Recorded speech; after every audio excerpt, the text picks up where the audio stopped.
Dans la société moderne, il y a un mal qui est très courant et que tout le monde a d'une manière ou d'une autre. Il s'agit du stress.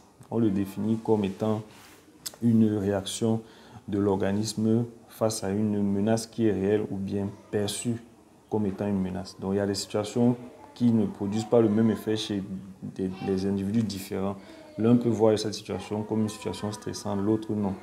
Et donc, plusieurs situations de la vie peuvent être source de stress. Au niveau de la famille, peut-être les conflits conjugaux, au niveau des problèmes de l'avenir des enfants et tout ça, les finances, le chômage, au niveau du travail, les exigences professionnelles, la concurrence dans tel ou tel domaine, et l'avenir, en tout cas, la santé. Bref, tous les domaines peuvent créer un stress.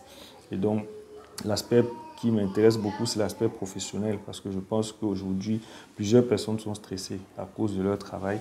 Et on parle donc de stress professionnel lorsque un individu perçoit que les exigences de son travail, ce qu'on lui demande au travail, sont au-dessus de ses capacités à y faire face, de ses ressources. Donc ça, c'est globalement en fait ce qui peut expliquer ce qu'on perçoit comme le stress professionnel. Et donc, le stress est tout à fait normal. C'est un phénomène naturel chez tout le monde. Lorsqu'il y a un danger, il y a une réaction au danger pour soit fuir, soit le combattre. Et donc, le stress de courte durée est normal. Mais dès lors qu'il est permanent tous les jours, toutes les substances et les processus qui se passent à l'intérieur de l'organisme pour faire face au danger de manière sur une courte durée, lorsque c'est prolongé, ça peut causer un mal au niveau de l'organisme. Et c'est les complications.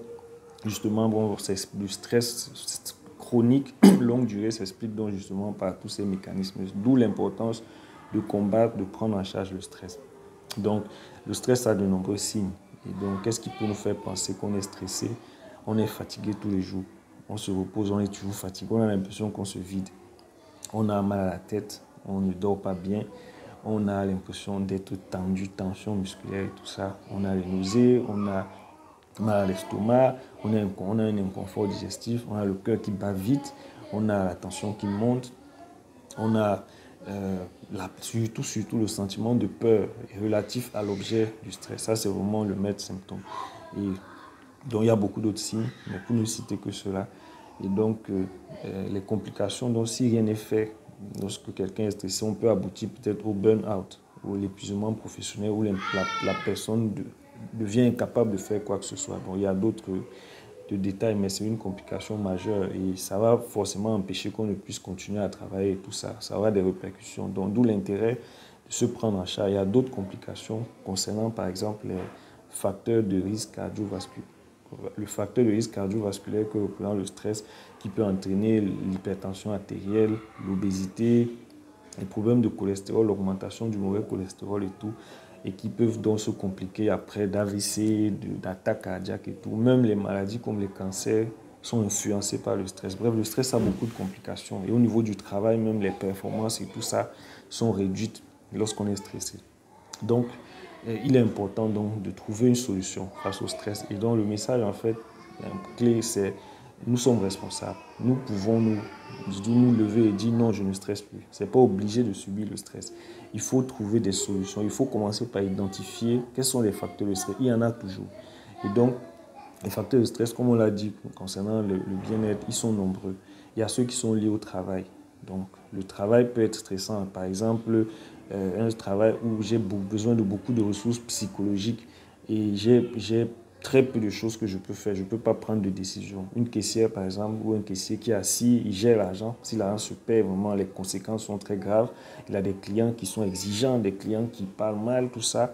Et il est pressé parce qu'il y a plein de clients et tout. Donc, ça, c'est un poste stressant. Il y a d'autres comme aux urgences, quand on travaille aux urgences et tout ça, c'est aussi stressant. Il y a beaucoup de postes liés au travail qui entraînent le stress. Il y a des facteurs comme l'organisation du travail, la charge de travail, les horaires de travail, par exemple, travail au 4 temps et tout ça, les relations avec l'administration, avec la hiérarchie, avec les collègues. Il y a beaucoup de facteurs. Chacun vraiment peut identifier. Il y a des personnes qui vont dire, par exemple, que là où j'habite, il y a des embouteillages. Je fais 2, 3 heures avant d'aller au travail. Donc, même seulement le trajet pour le travail, c'est une source de stress. Parfois, c'est la rémunération qui n'est pas ça. Parfois, c'est parce qu'on ne progresse pas. Je travaille depuis tel nombre d'années, je n'ai pas évolué. Pendant ce temps, tel a évolué et tout. Donc, il y a beaucoup de facteurs qui peuvent influencer. il y a le bruit même, l'ambiance de travail, on travaille dans la chaleur, il y a beaucoup de facteurs. Donc, la première des choses, comme on l'a dit, c'est d'identifier. Et là, qu'on a identifié, on voit ce qu'on peut faire. Il y a ce qui est du ressort de l'entreprise. Moi, je ne peux pas faire grand-chose. Je peux suggérer, mais si l'entreprise n'a pas accepté, qu'est-ce que je vais faire? Si je vois que je ne peux pas, je peux partir. Mais si je ne peux pas partir, il faut que j'accepte et que je trouve, moi, le travail que je peux faire sur moi. Donc, la deuxième chose qui est plus importante, c'est le travail sur soi-même. Et le travail sur soi-même, c'est ça, en fait, le point majeur. C'est de dire qu'on n'est pas obligé d'accepter le stress. On peut travailler quelque part et dire non au stress et se relaxer, se détendre, même si la situation stressante ne change pas. Ça dépend de comment on perçoit en fait cette situation. Et ce n'est pas obligé. Je connais des personnes qui ont travaillé dessus et qui vivent tranquilles aujourd'hui. Pourtant, les situations sont restées les mêmes. Ils ont relativisé, ils ont compris que de toutes les manières, c'est pas la peur. Parce qu'en général, on a peur, quelque part, on a peur de perdre notre emploi. On a peur de ne pas être performant et tout ça. Ils ont compris que tu as peur, tu n'as pas peur. Si tu ne travailles pas bien, tu vas, on va te renvoyer. Parfois, tu travailles même bien. Il y a une situation qui se produit, surtout dans le privé, on te renvoie, on te compresse. Il y a beaucoup de gens comme ça qui se sont donnés, ils ont fait du travail toute leur vie après. Ils ont été licenciés, ils sont entrés dans la dépression. Donc, il faut ramener ça à l'esprit, que non, je ne veux pas mourir à cause du travail. Et je refuse de mourir. Je dois aller au travail, je dois être tranquille, heureux, joyeux. C'est un devoir, c'est une obligation. Et je décide de le faire. Et toutes les pensées qui vont venir pour que je me rendre stressé, me donner la peur et tout, il faut que je les combatte. Et je trouve comment corriger les situations, ce qui est à mon niveau. Si c'est la formation pour être plus rapide, pour être plus performant, je me forme. Si c'est comment on appelle, tout ce qui dépend de moi. Je travaille, je change, je transforme. Mais ce qui ne dépend pas de moi, je relativise. Je dis non, je veux seulement faire avec, puisque je n'ai pas le choix. Si j'avais le choix, je partirais. Si je trouve autre chose, je peux partir. Mais en attendant, je veux seulement m'habituer. Il ne faut pas que je stresse. Et ça, vraiment, c'est un combat. La peur, là, on ne doit pas l'accepter. On ne doit pas vivre avec parce que ça nous détruit. Et donc ça, c'est vraiment l'essentiel du travail. Travailler vraiment sur ses pensées, sur ses peurs, sur sa manière de concevoir la situation, relativiser, voir les choses différemment, savoir voir le positif, même là où il y avait beaucoup de négatifs, tout ça, transformer les choses, dégager quelque chose qui peut nous motiver, tout ça, vraiment s'auto-motiver soi-même. Donc ça, c'est un travail vraiment de fond qu'il faut faire et au besoin même se faire aider. Et maintenant, à côté de tout ça, il y a l'hygiène de vie qui est vraiment capitale. Si en plus de tout, je finis, je m'en vais, je me mets à boire toute la nuit, c'est vrai, l'alcool peut me donner l'impression que je me détends, mais je stresse encore davantage mon organisme, mon foie travaille plus. Je me mets à fumer, je me dis que non, ça me détend, ça me permet de me relâcher, mais en fait, je stresse davantage. Mes poumons, l'air même que je respire n'est pas plus, mon cerveau ne reçoit pas suffisamment d'oxygène.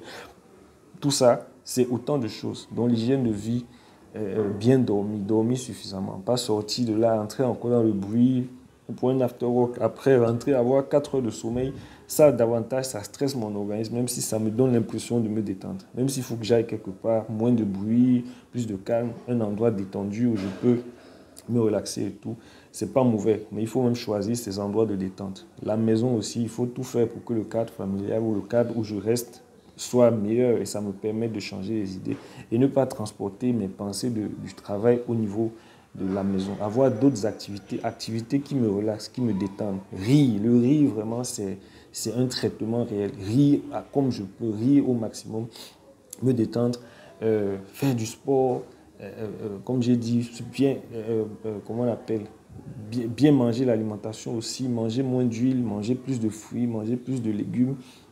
Vraiment avoir une bonne hygiène de vie. Avoir une bonne hygiène de vie. Au besoin même parler avec d'autres personnes. Il y a des personnes qui sont experts même là-dedans pour nous dire comment faire face. Les gens plus expérimentés au niveau du travail et tout ça.